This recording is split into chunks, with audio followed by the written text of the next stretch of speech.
안녕하세요. 저는 서울 근교에서 카페를 운영 중인 30대 후반의 평범한 주부입니다. 요즘 뉴스를 보면 참 별일도 많고 세상에 저런 일도 다 있구나 하고 놀라기 일쑤예요. 자라보고 놀란 가슴, 소뚜껑 보고 놀란다고 저런 일이 설마 나한테 생기겠어 싶다가도 과거를 회상해 보면 사람 참 모르겠다 싶습니다. 저도 어디서 내놓으라 할 만한 사연 하나 품고 있어서 이렇게 사연까지 보내게 됐습니다. 결혼은 하기만 하면 인생 이막이 열리고 저절로 사라진다고 생각했죠. 더 자세히 말하면 나만 잘하면 잘 사라질 거라는 무대포 정신으로 중무장했던 시절이 있었다고 해야겠네요. 카페를 운영하다 보니 참 별난 사람 많이도 봤다고 자부했었죠. 하지만 제 인생을 통틀어서 가장 별종 같은 사람을 꼽으라고 하면 전 단연 시어머니와 작은 서방님을 꼽습니다. 지독한 시집살이를 겪었냐면 그건 또 아닙니다. 제가 본 가장 충격적인 모자지간을 지금부터 풀어볼게요. 시어머님을 처음 만났을 때는 괜찮은 분이셨어요. 원래 제가 운영하던 카페는 지금처럼 대형 카페가 아니었습니다. 작게 운영하던 카페였는데 제가 만든 디저트가 입소문을 타면서 어려운 시국에도 손님이 늘어났죠. 그래서 직접 디저트를 만들 수 있는 넓은 공간이 필요했고 서울 근교로 카페를 알아보게 됐습니다. 어머님은 저를 보면 늘 칭찬 일색이었어요. 사장님이 참 젊고 야무지네.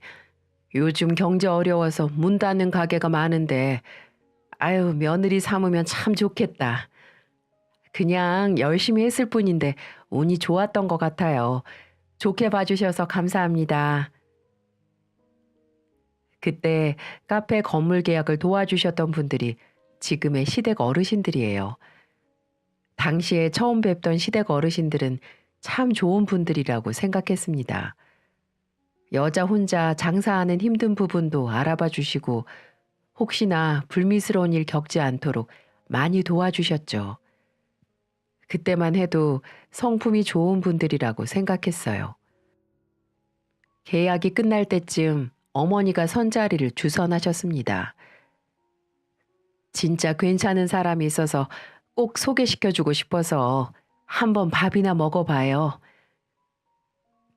지금의 남편을 소개시켜준 분들도 바로 시댁 어른들이었죠. 아들이라고 하면 부담스러우실까봐 아는 사람이라고 하셨대요. 저만 보면 큰아들 칭찬을 어찌나 늘어놓으시던지 귀에 딱쟁이가 앉을 정도였다니까요.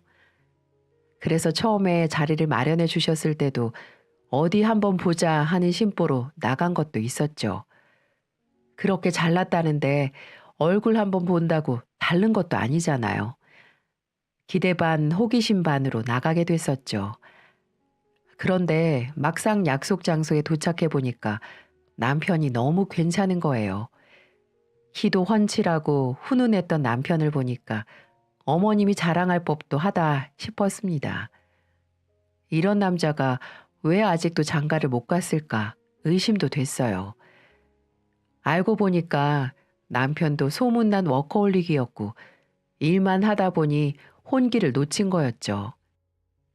일하다 혼기 놓친 건 저도 마찬가지였고 일에 대해서 이런저런 이야기를 하다 보니 서로 인생의 지향점이 비슷하더라고요. 한 번만 보고 말아야지 했던 만남은 두 번이 되고 그렇게 점점 서로를 알아갈수록 잘 맞는 사람이라는 생각이 들었습니다. 느낌도 너무 좋았고요.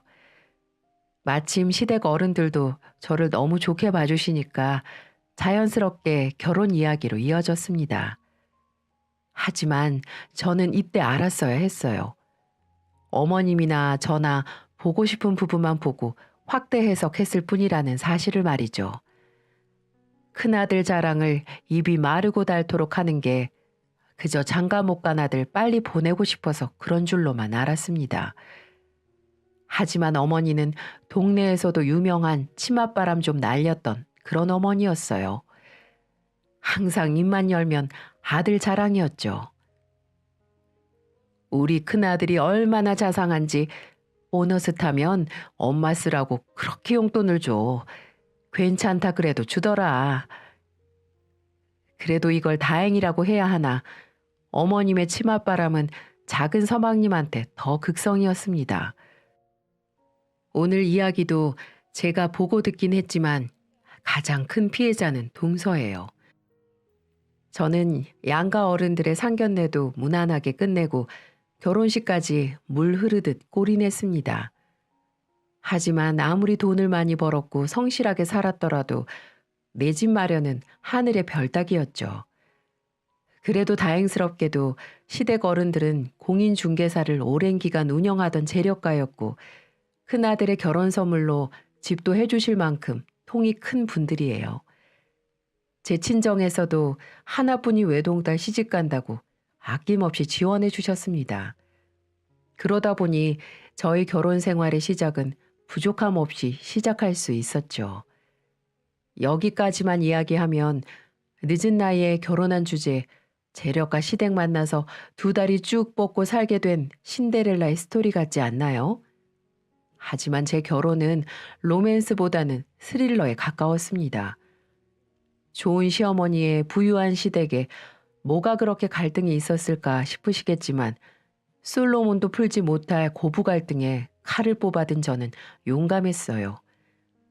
외동딸로 자란 저는 자매가 있는 친구들이 늘 부러웠어요. 그래서 더 엄마랑 친구처럼 사이좋게 지냈고요. 결혼할 때도 엄마랑 떨어져 지낸다는 사실에 눈물이 흐를 정도였죠. 이런 저에게 하늘에서 단짝 친구라도 내려준 것처럼 동서를 내려주셨습니다. 처음 보던 날도 저랑 같은 티를 입고 있는 게 신기했어요. 어머, 동서, 그 티 어디서 샀어? 나랑 똑같다. 형님도 이 브랜드 좋아하세요? 저도 너무 좋아해서 대학생 때부터 즐겨 입어요. 나둔데. 우리 같이 쇼핑 다니면 재밌겠다. 우리 가게도 자주 놀러 와. 저는 작은 서방님이 기혼자라는 사실을 결혼 후에 알았어요. 그도 그럴 만한 게 작은 서방님은 마땅한 직업도 없었고 35살이 되도록 용돈을 받으면서 생활하고 있었죠. 처음에는 작은 서방님도 취업하려고 노력을 하긴 했었다고 하더라고요. 그런데 이 회사는 이게 싫고 저 회사는 저게 싫고 불평불만이 많았다고 했습니다. 심지어 점심밥이 맛없다고 무단으로 퇴사한 적도 있다네요. 이걸 다 어떻게 알았냐면 저랑 둘도 없이 친해진 동서가 직접 털어놓은 이야기랍니다. 동서는 제가 운영하고 있는 카페 근처에 있는 학원 영어 강사였어요. 그래서 종종 들려서 커피도 사가고 이런저런 이야기도 하면서 같이 저녁장을 보거나 같이 시간을 보낼 일이 많았죠. 동서도 어찌나 자주 왔는지 카페 종업원들도 동서를 제 동생으로 오해했다니까요. 사장님은 동생이랑 어쩜 그렇게 친하세요? 동생? 아, 우리 동서야. 근처 학원에서 일하고 있어서 자주 오는 거예요. 와, 동서랑 그렇게 친하세요? 신기하다. 어느 날은 유독 얼굴이 까칠하길래 무슨 일이 있는 건가 싶어서 물어보니까 시어머님 때문에 한숨도 못 잤다는 거예요. 그날도 작은 서방님은 술을 먹고 늦게 들어왔는데 글쎄 서방님을 데리고 들어오는 게 어머님이었다고 합니다. 동서는 대리기사를 부른 줄 알았는데 어머니를 부른 거였어요.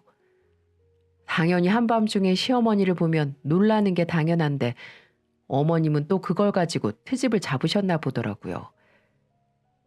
내가 뭐 못 올 때 왔니? 뭘 그러고 서 있어. 우리 아들 얼른 자야 되니까 침대 좀 정리해. 어머님은 서방님을 눕혀놓고 집에도 안 가고 밤새도록 부엌에서 국을 끓이고 아침에 먹일 거라며 한바탕 하시고 간 거였죠. 시어머니가 부엌에 있는데 어떤 며느리가 잠을 자겠어요? 동서는 안절부절하다 한숨도 못 잔 거예요.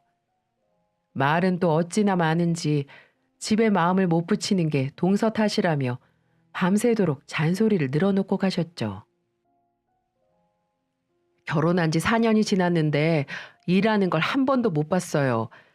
저는 목이 터져라 애들 가르치느라 성대 결절이 와서 마이크 없으면 수업을 못할 지경인데 내가 쉬면 당장 생활비가 없어서 쉬지도 못해요.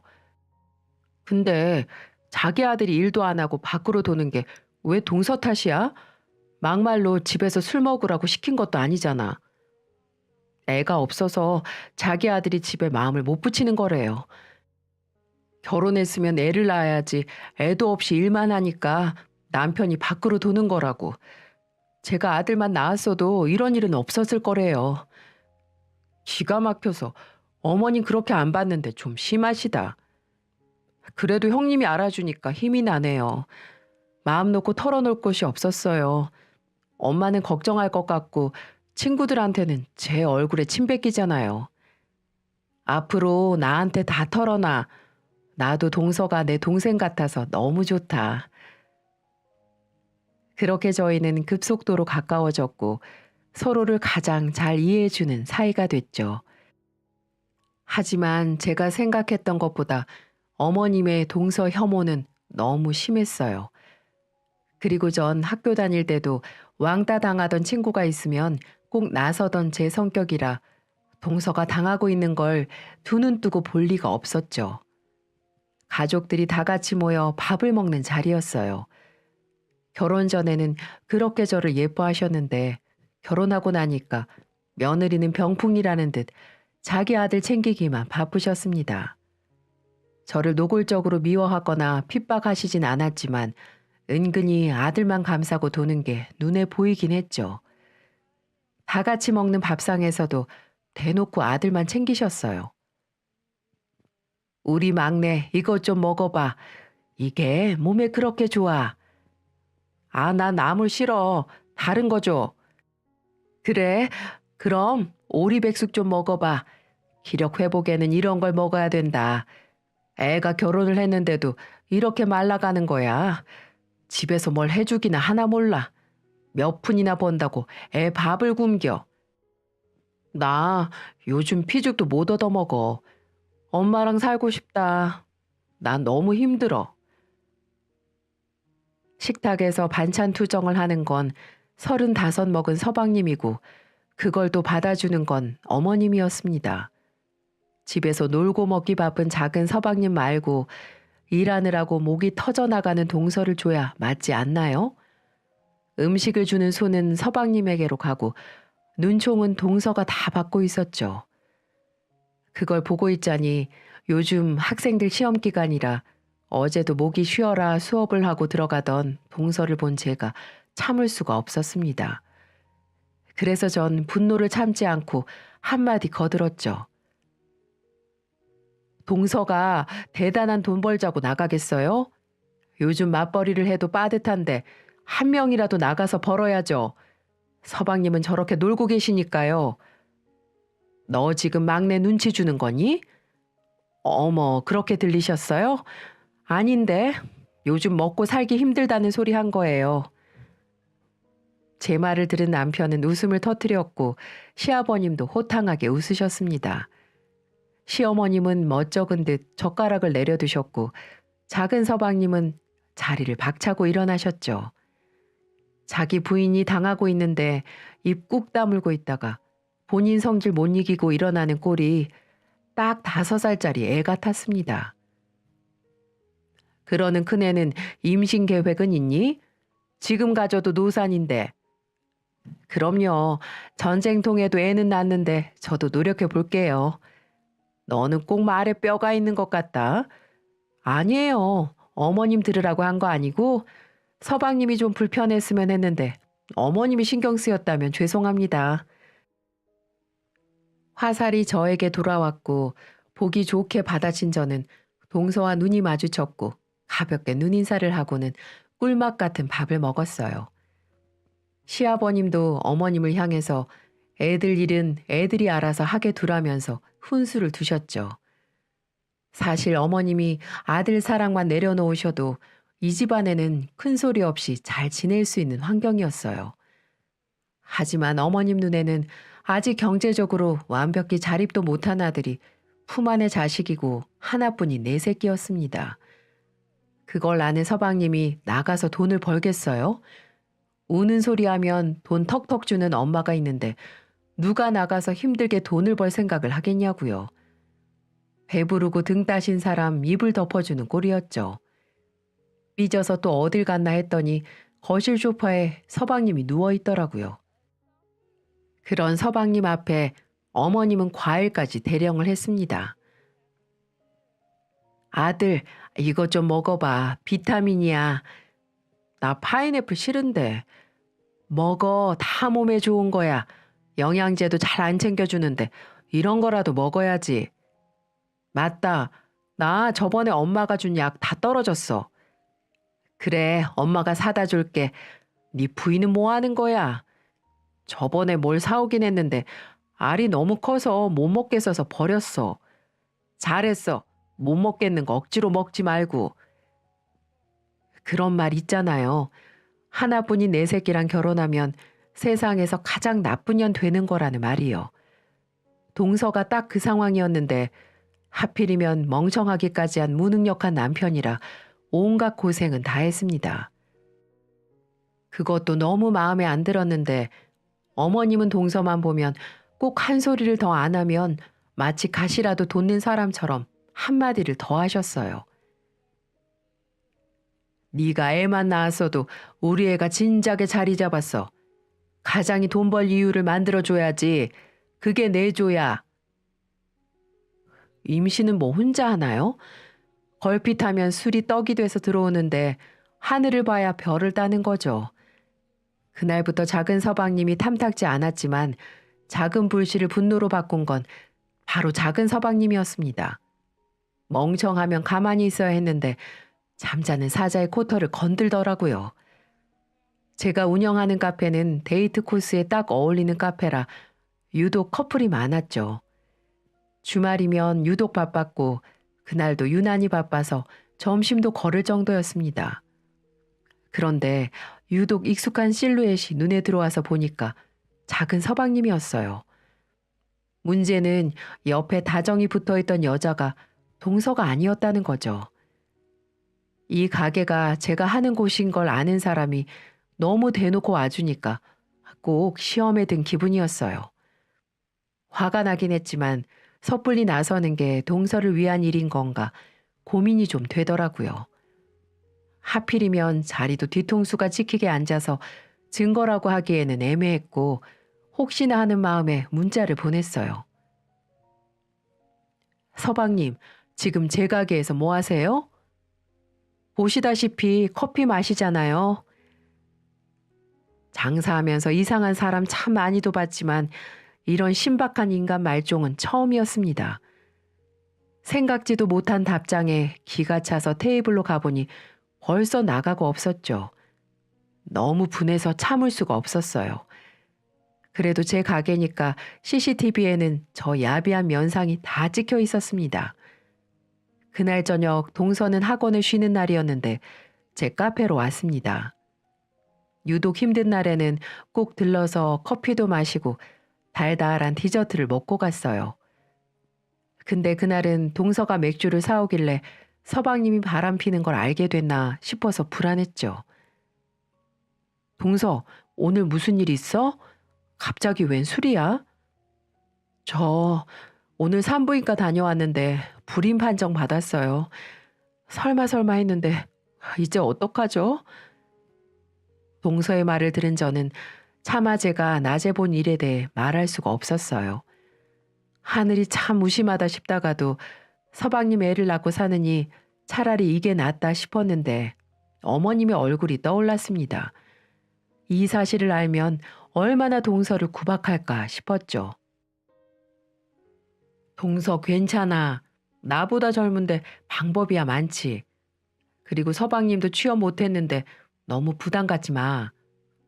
어머님도 그렇게 생각하면 좋겠는데 맨날 저만 탓하세요. 그리고 하늘을 봐야 별을 따지. 이런 날 외박한대요. 그 나이 나이 먹는 거 뭐가 대수라고 생일 파티식이나 한대요. 아직도 20살 청춘이야? 파티는 무슨 파티래. 정말 철딱선이 없다. 당장 애가 생겨도 문제고 안 생겨도 문제라니 사면 초가가 따로 없었습니다. 사실 서방님이 애가 생긴다고 없던 책임감이 생길 것 같지도 않고 동서 혼자 독박 육아할 게 안 봐도 비디오였죠.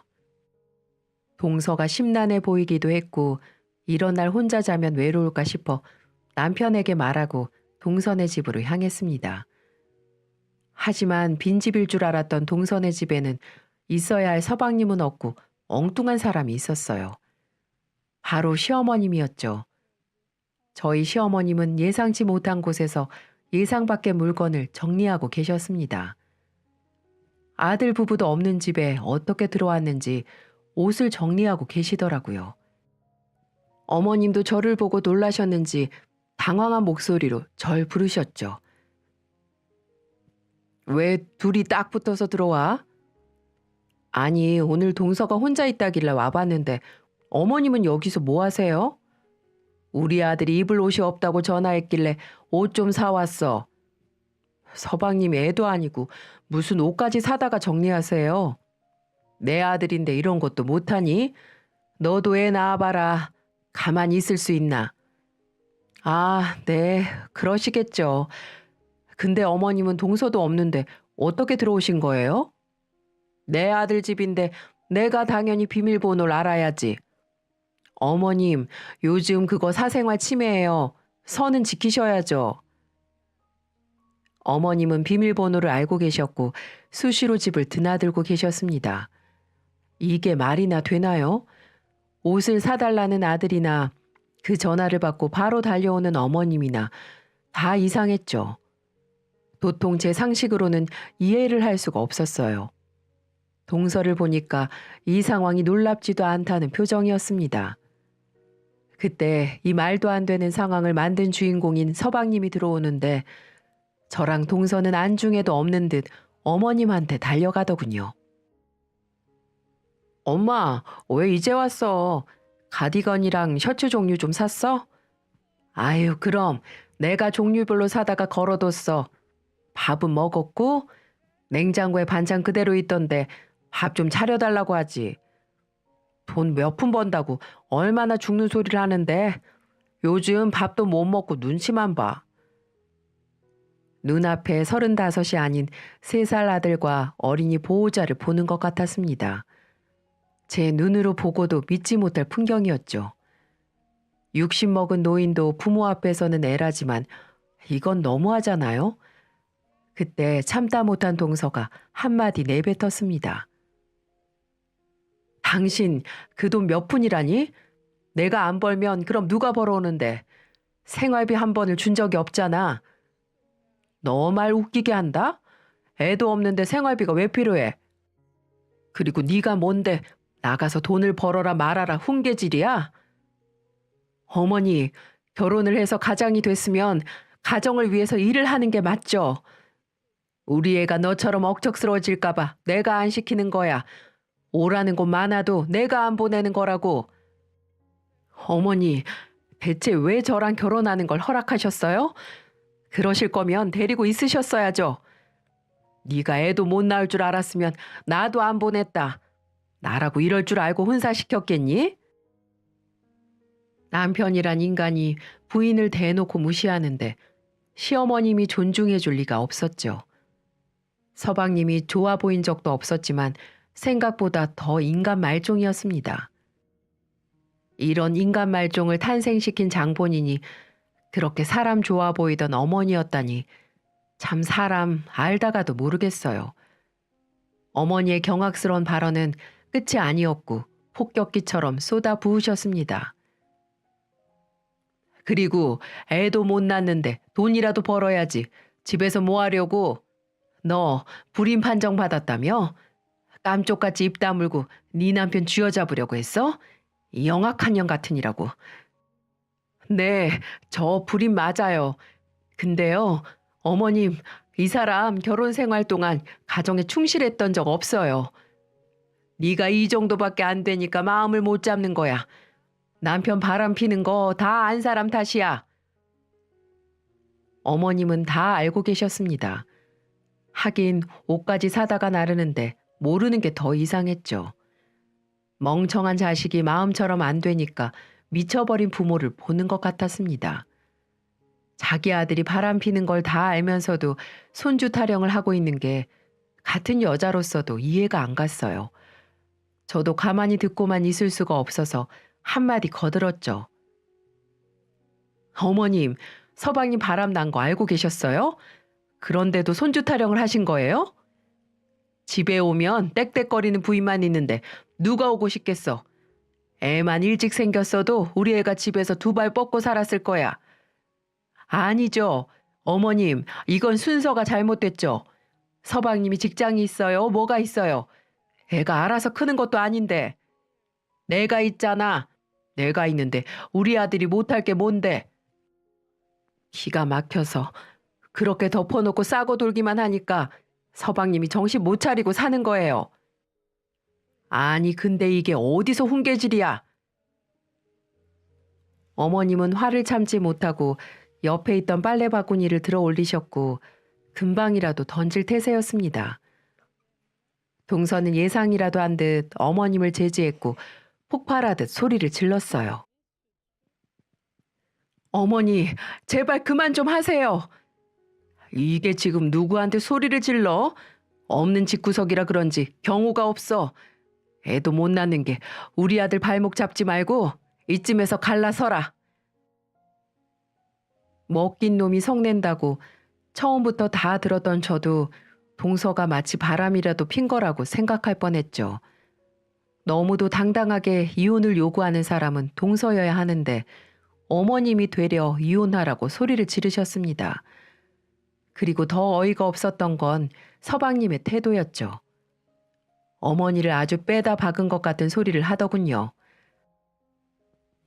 네가 선생이라도 되는 줄 알아? 그래봐야 학원 선생 주제 누굴 가르치려고 들어. 주제 파악을 좀 해. 저는 서방님의 당당한 태도에 기가 찼습니다. 정말 상상을 초월하는 모자지간의 환장의 쿵짝을 보고 있자니 제가 뒤로 쓰러질 지경이었어요. 어머님은 서방님의 말이 끝나자마자 기다렸다는 듯 가방에서 사진 한 장을 턱하니 꺼내셨습니다. 너 그동안 앙큼한 짓을 했더라. 바람 난 건 너도 마찬가지던데. 말이 끝나기 무섭게 사진을 동서 앞에 던지셨고 사진을 본 저와 동서는 기가 막히고 코가 막혔습니다. 사진 속에는 웃고 있는 동서 옆에 거리를 두고 웃고 있는 중년 남자의 모습이 찍혀 있었거든요. 배경은 학원 건물이었고 같이 찍힌 남자는 학원 원장이었습니다. 저희 가게에도 자주 와서 제가 아주 잘 알고 있던 사이였죠. 전 바로 반박을 했습니다. 어머님, 저분 학원 원장님이세요. 그리고 그냥 둘이 서서 웃고 있는데 무슨 바람이에요? 너야말로 얘를 왜 그렇게 싸고 돌아? 너도 바람 피니? 무슨 말씀을 하시는 거예요? 미치셨어요? 말 조심해. 내가 이깟 사진 한 장으로 쟤 어디까지 몰아낼 수 있을 것 같아. 어차피 애도 못 낳는 며느리 필요 없어. 우리 집 대를 이어야지. 무슨 말씀이세요? 지금 누가 봐도 서방님이 유책 배우자예요. 소송은 돈이야. 내가 돈지랄로 소송 시작하면 제가 이길 수는 있고. 너도 몸 관리 잘해. 아들 못 나오면 족골 나는 줄 알고. 어머님의 말씀에 저는 온몸에 피가 식는 기분이었습니다. 저는 인간 대 인간으로 남편을 만나서 사랑을 했고 서로를 믿고 결혼을 했는데 어머님은 저를 애 낳아서 이 집안의 대를 이을 도구로 보는 것 같았어요. 동서 못지않게 모멸감과 수치감을 느낀 저는 어머님께 큰 소리를 쳤습니다. 어머님, 저 띵크족이에요. 애 안 낳을 거고 평생 낳을 생각도 없어요. 어머님 뜻대로 살 생각 없어서 저도 이혼하겠습니다. 이게 지금 뭐라고 떠드는 거야? 카페 사장이라고 오냐오냐 했더니 너 옛날이었으면 그냥 다방년이야. 네, 저 다방년이고 어머니 막내 아들은 백수 건달이에요. 옛날이나 지금이나 장작을 쓸래도 필요가 없는 백수 건달이라고요. 제 말을 들은 서방님은 어머님의 뒤로 숨는데 어찌나 찌질하던지 한심했습니다. 어머님은 제 말에 놀란 기색을 감추지 못하셨고 저는 동서를 일으키면서 어머니 들으라고 큰 소리로 말했어요. 동서, 이혼해. 어머님은 육아가 아직 안 끝나신 것 같은데 두 아들 다 반품해 드릴 테니까 데려가서 더 키워서 다른 집으로 장가 보내세요. 우리 큰아들이 왜? 뭐가 모자라서 이혼 딱지를 달아. 그럼 작은 아들은 뭐가 부족하긴 했나 봐요. 그러니까 당당하게 알아서 넙죽 이혼 소리가 나오고 저는 어머니가 키운 아들이랑은 못 살겠어요. 아니지. 어머님이랑 한 가족으로 지낼 수가 없을 것 같아요. 야, 나는 너 곱게 봐서 데리고 산 줄 알아? 저도 어머님 말에 다 동의해서 가만히 있던 거 아니에요. 나름대로 대접해 드리느냐고 참은 거죠. 따박따박 말대답하면서 참긴 뭘 참았는데 지금 서방님 뒤통수 내려치고 싶은 거 꾹 참고 있습니다. 더 있으면 진짜 칠 것 같아서 이만 동서랑 나가볼게요. 저는 그 말을 뒤로하고 동서와 집을 나와버렸습니다. 다음 날 집안이 발칵 뒤집어졌고 남편에게 자초지종을 설명했어요. 이 소식은 시아버님 귀에도 들어갔고 아버님께 전화가 왔죠. 간밤에 무슨 일이 있었길래 둘 다 집을 나간대. 나를 봐서라도 한 번만 다시 생각해 볼 수 없겠니? 우리 우선 만나서 이야기 좀 해보자. 네, 아버님이랑은 만나서 대화하겠지만 저 이혼 사유가 어머님이에요. 저도 귀한 딸인데 말은 가려서 하셔야죠. 내가 다 미안하다. 그러지 말라고 입이 닳게 말했는데 소용이 없었어. 일단 만나서 대화로 풀자꾸나. 아버님의 전화에 마음이 약해졌고 저는 시댁으로 갔습니다. 사실 남편이랑 저는 아무 문제가 없었어요. 그래서 아버님과 대화다운 대화를 해보기 위해 시댁으로 갔습니다. 시댁에 가니까 거실에는 서방님과 어머님이 있길래 그냥 나갈까 하다가 사과는 받아야겠다 싶어서 저도 남편 옆에 앉았어요. 사실 사과도 기대를 안 했습니다. 또 징징거릴 거면 당장이라도 나가려고 현관문 근처에 앉았죠. 제가 자리에 앉자 아버님은 어머님께 다그치듯 말씀하셨습니다. 당신 큰며느리한테 사과해. 천박하게 그런 소리를 해? 여보, 내 말 좀 들어봐. 쟤는 당신 막내 아들한테 백수 건달이라고 했어. 조용히 못해? 백수 건달 맞잖아.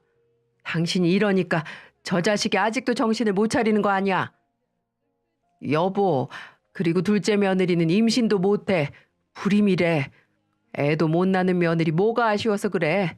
그냥 적당히 먹고 떨어지게 해. 당신 백수 건달론 걷어서 산 세월이 얼만데 내가 당신 때문에 창피해서 살 수가 없어. 온 동네 소문이 파다해. 이놈 바람피고 돌아다닌 거. 그 소리를 듣고도 살아줄 여자가 어딨어. 이 한심한 놈아. 이리 와서 앉아. 재떨이 집어던지기 전에. 구석에 있던 서방님은 쭈뼛거리면서 무릎을 꿇고 앉았습니다. 그래도 잘못했다는 걸 아는지 고개까지 푹 숙이고 앉더군요. 이 상황에도 목을 뻣뻣하게 하고 앉아 있었으면 울 때를 칠 뻔했습니다. 근데 이 와중에도 눈물을 그렁거리면서 어머님을 바라보는 거예요. 뭐가 그렇게 서러운지 끊임없이 입이 안 쉬었죠. 엄마, 아버지한테 말 좀 해줘봐. 걔 그냥 친구였는데 오해한 거잖아. 너 바람 피는 거 내가 큰애 CCTV로 확인했어. 내가 너한테 큰 거 바랬어? 제발 네 형 반만이라도 닮고 살 수 없어? 아버님이 자리에서 일어나자 서방님은 빛의 속도로 뛰어가 어머님 뒤로 숨었어요. 서방님은 아버님을 무서워했고 그럴 때마다 어머님한테 가서 칭얼거렸죠. 도무지 아들을 혼낼 줄을 모르는 어머니의 태도는 더 경악스러웠습니다. 얘 겁먹잖아. 일단 앉아봐. 얘가 애가 없어서 마음을 못 붙이고 밖으로 돈 거야. 그게 어떻게 얘 탓이야? 아버지, 저도 할 만큼 했다고요. 맨날 틱틱거리는 애랑 4년이나 살았으면 오래 산 거예요. 넌 좀 조용히 좀 있어. 이 기가 막히는 상황에서도 평정심을 유지하는 아버님을 보자 하루 이틀의 문제는 아니었죠. 저는 아버님께 위자료 한 푼 못 받고 오히려 맞고소로 협박당한 이야기도 했고 아버님은 동서를 만나 사과하시겠다면서 나가셨어요. 아버님이 휩쓸고 간 자리에는 남겨진 어머님은 서방님의 얼굴을 쓸면서 얘기를 하더라고요. 이혼하고 새 출발해. 이 엄마가 도와줄게. 엄마, 나 진짜 잘 살게. 나 엄마 덕분에 살아. 알지? 그래, 내 새끼 고생했어. 다시 시작할 수 있게 이 애미가 도와줄게. 누가 보면 며느리가 도망가서 억울하게 남겨진 비운의 남편과 그런 아들을 안쓰럽게 보는 어머님의 모습 같았죠. 남편도 어이가 없다는 듯 고개를 흔들었고 저는 어머님을 더 보고 싶지 않아 가방을 들고 일어서면서 말했습니다. 전 어머님 큰아들하고 결혼한 거지 어머님이랑 결혼한 게 아니에요. 그래서 앞으로 어머님 안 보려고요. 큰아들 제가 다시 반품하기 전에 서로 마주치지 말아요. 굳이 다방녀는 보기 싫으실 거 아니에요. 그럼 앞으로도 서방님 끼고 잘 사세요. 이 말을 끝으로 남기고 저는 집을 나왔습니다. 그래도 남편에게는 조금 미안하더라고요. 친어머니인데 너무 막했나 싶기도 하고 민망했죠. 그래서 남편에게 슬쩍 이야기를 해봤습니다. 당신한테는 미안해. 내가 동서 돕다가 화가 나서 근데 어머님이 다방년이라고 하시니까 나도 모르게 화가 났어. 그래도 당신 앞에서 그러는 게 아닌데 미안해. 어머니 저러는 거 하루 이틀 아니야. 나는 그래도 알아서 하니까 신경 안 쓰는 거지. 내 동생은 내가 생각해도 아휴. 남편은 차에 시동을 걸며 고개를 절레절레 흔들었죠. 그래도 남편이 이해를 해주니까 마음이 조금 놓였어요. 서방님도 동서를 조금 이해를 해줬다면 이혼까지는 안 갔을 것 같고 만감이 교차했습니다. 불임이란 소리를 들었을 때 동서라고 속이 편했겠어요? 여자로서 하늘이 무너졌을 텐데 그런 사람한테 어머니가 돌팔매질을 한 거나 다름없었어요. 아버님은 동서에게 사과를 하셨습니다. 동서는 그동안 있던 일을 아버님께 어렵게 모두 털어놨다고 하더라고요. 아버님은 몰랐다며 미안해하시면서 편히 이혼할 수 있도록 조율을 해주셨습니다. 그나마 아버님이 중재를 해주시니 다행이었죠. 그렇게 짧고 긴 결혼 생활을 끝낸 동서를 찾아갔습니다. 동서가 좋아하던 브랜드의 옷을 사들고 갔었죠. 오랜만에 본 동서 얼굴이 봄날의 유채꽃처럼 맑았습니다. 형님, 웬일이세요? 보고 싶어서 왔지. 형님은 무슨 그냥 언니라고 해.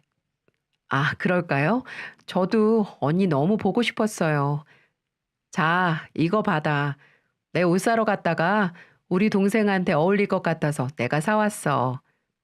이게 뭐예요? 아유, 그냥 옷이지. 아, 전 아무것도 준비 못했는데. 앞으로 자주 볼 텐데 뭐. 동서랑 그동안 못했던 수다를 쏟아놓으며 신나게 놀았어요. 학원을 그만둔 동서는 인터넷 강의를 시작했고 학군 좋은 동네에서 소문이 나서 잘 나가는 영어 강사로 일하고 있었죠. 애 같은 남편을 벗어나니까 훨훨 날아다니는 모습이 보기 좋았습니다. 이런 사람을 애 못 낳는다고 구박을 했으니 인생을 낭비할 뻔했네요. 저는 도련님의 안타까운 근황도 전해줬습니다. 글쎄 막내 도련님 그때 그 여자랑 재혼을 했는데 2달도 못 가고 갈라섰어. 세상에 왜요? 어머님이 그 여자 생리 주기까지 체크하고 있었대. 그래서 오늘은 거사를 치르라는 둥 코치를 했대. 진짜 다시 한번 생각해도 전 이혼이 아니라 탈출을 한 것 같아요. 나는 아예 안 보고 살거든. 그러니까 둘째 며느리를 닥달을 한 거야.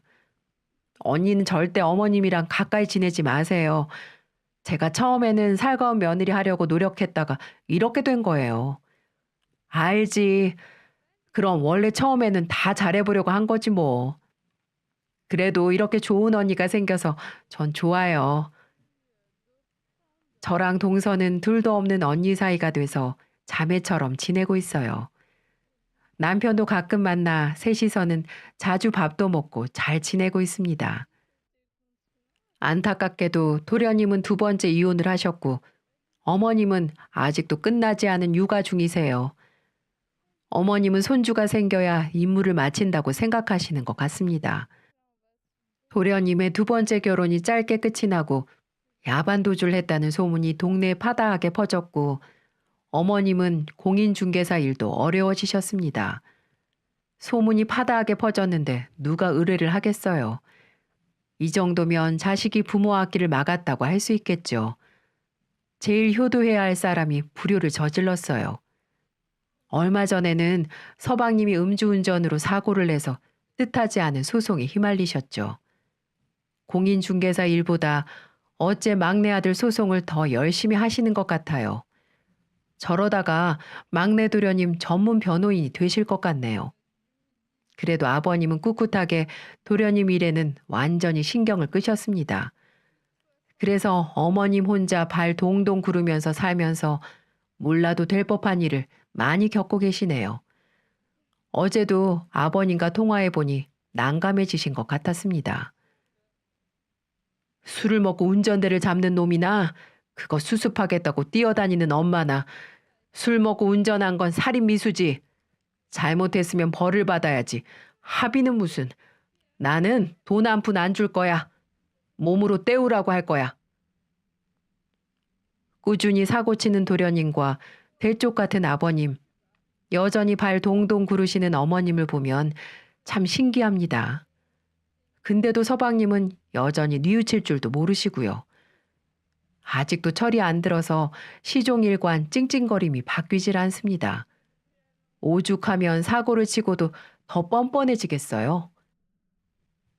내가 술을 마시고 운전을 하긴 했는데 완전히 취했던 것도 아니었는데, 그리고 내가 뒤에서 받고 싶어서 박은 게 아니고 그 차가 내 앞에 바로 있었다니까.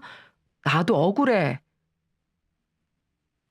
자식을 키우는데 정답은 없는데 제가 본 어머님의 방식은 한참 잘못됐다는 걸 알겠더군요. 부모는 자식을 물가로 데려놓을 순 있어도 물가에서 물을 먹는 일은 스스로 해야죠. 물가까지 자식을 끌고 왔다면 거기까지가 딱 부모의 임무 같아요. 우물도 스스로 찾을 수만 있다면 좋겠지만 부모로서 할 수 있는 일은 해줄 수 있다면 좋은 게 좋은 거죠. 하지만 물을 마시는 법을 스스로 터득할 때 정말 성장했다고 할 수 있습니다. 왜냐하면 세상 모든 아이들은 부모가 한 말은 있더라도 경험을 할 수 있게 해준 느낌은 기억을 한다네요. 그래서 실패하더라도 늘 응원한다는 부모의 굳건한 믿음만으로도 인생의 긴 터널을 살아내는 기반이 되는 거라고 합니다. 이 글을 보는 모든 분들도 다 소중한 자식들이잖아요. 그렇게 생각하면 세상에 소중하지 않은 사람은 없는 것 같습니다. 나한테 재수 없던 손님도 뒤돌아서면 누군가의 아버지, 딸, 어머니 아니겠습니까? 그래서 요즘 진상 손님을 봐도 화가 잘 안 나요. 원래 집안 이야기는 잘 안 하는 편인데 이렇게 쓰고 보니 뒤늦게 민망합니다. 그래도 사람 사는 이야기니까 잘 들어주시고 혹시나 어려운 관계가 여러분에게도 있으시다면 잘 이겨내시길 바랄게요. 어차피 한 번은 짚고 가야 할 문제라면 용감하게 부딪히는 것도 추천드립니다. 한 번 사는 인생 할 말은 하고 관계를 제대로 정립하고 가는 걸 추천드리고 싶네요.